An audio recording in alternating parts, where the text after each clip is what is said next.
So children, now let us move on to the next category of connective tissues, which are also called as fluid connective tissue. So among this there are two types. The first is the blood and the other is your lymph.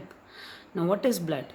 So blood is a fluid tissue, as we have discussed. It has two major components. Since we never say blood as liquid, but rather we say it as a fluid, because it has a liquid component of plasma, which has 65 to 70% of water in containing all the organic and inorganic components, especially that is your serum and protein.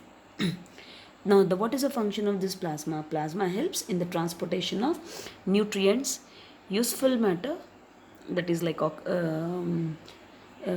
salts, useful salts, and also the waste like carbon dioxide or nitrogenous waste, okay, from one place to another. And it also helps in regulating body temperature. Coming to corpuscles, blood cells are also termed as corpuscles. Now you have three categories, that is red blood cells, white blood cells, and platelets. So if you see here, red blood cells are also called as erythrocytes, which appear red in color due to presence of a pigment called as hemoglobin. You must be familiar with this term. Now this hemoglobin helps in transport of oxygen and certain amount of carbon dioxide. Remember, major CO2 is transported by plasma. Now these red blood cell, the red color is imparted due to the presence of red blood cells as they contain hemoglobin.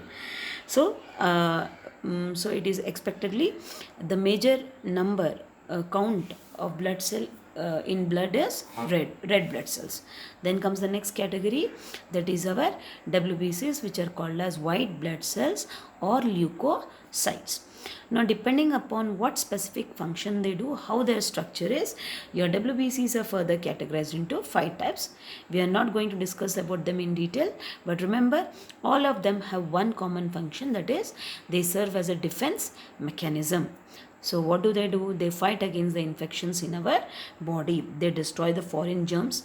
Some of them may engulf these foreign particles, and some may help in cleaning up the dead cells which are present in our body. So white blood cells are immune cells which help to protect us from infections and as well as fight against infections. In chapter microbes of class 8, we learned about development of vaccine, isn't it? So these vaccines are going to act, or like they help in memorization by WBCs.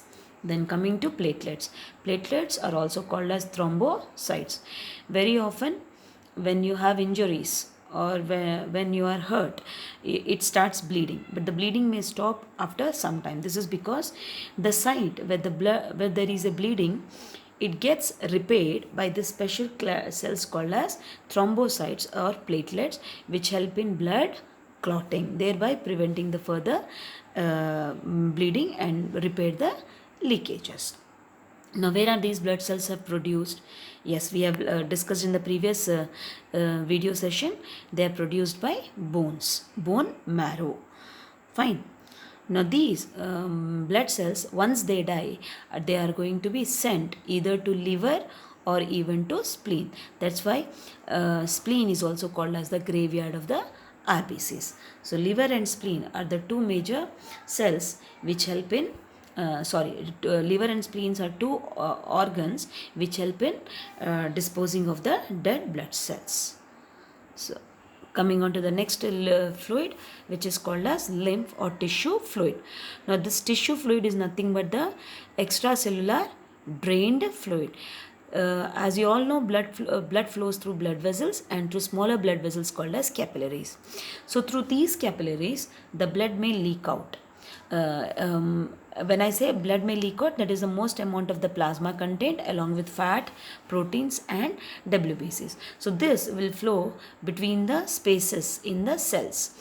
So that is why extracellular means outside the cell or intercellular. That's why it is also called as tissue fluid. Now this tissue fluid will be flowing through fine gaps which are called as lymph lymph capillaries which ultimately join to form lymphatic vessel.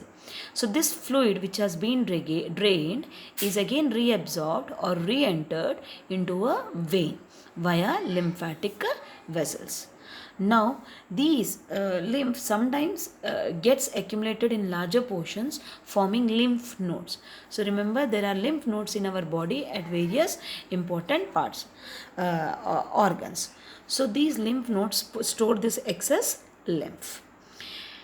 And this lymphatic system or lymph tissue is also called as the immune system, as they protect us from foreign infections because of the high percentage of WBCs.